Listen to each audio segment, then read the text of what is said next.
Մկրտությամբ մարդը դառնում է Աստծո որդեգիր եւ անդամ Քրիստոսի եկեղեցու։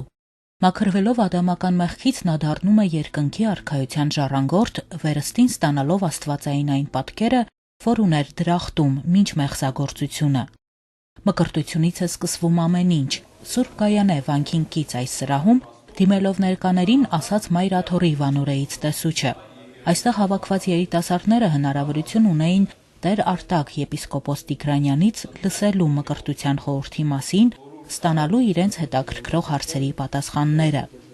Սրբազանը անդրադարձավ մկրտության ավետարանական հիմքին, որ տվել է Քրիստոս մկրտվելով Հորդանանում։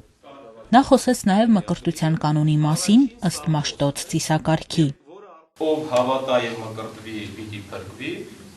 ով չհավատա, պիտի դատապարտվի։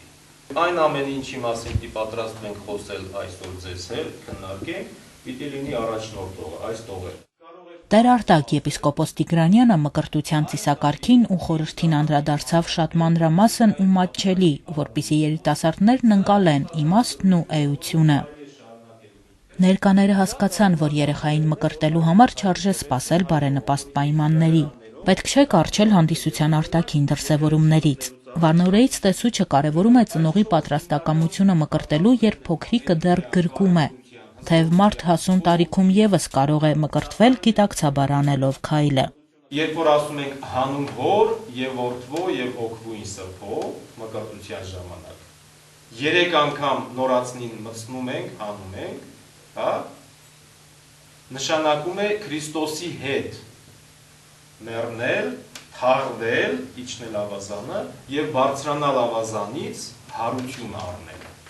Քրիստոսի հետ։ Երիտասարդները մեկտեղվել էին մանանա ծրագրով, որի կազմակերպած հանդիպումների մասին տեղեկանում են Facebook սոցիալական ցանցից։ Ամենակարևոր եզրակացությունը, որ արել է Մարինեն, այն է, որ մկրտությամբ ամեն բան չի կարող ավարտվել։ Մարդ, որ մկրտվում է, ինքը պարտավորվածություններ արդեն ունենում է, ինքը միայն պիտի չհամարի, որ ինքը մկրտվեց, վերջացրեց, ինքը պետք է աշխատի մարդկանց օգնել, հենց իր շրջապատում հենց ինքը աշխատի փոփոխություն իր վրա, իր մեղքերը զգա,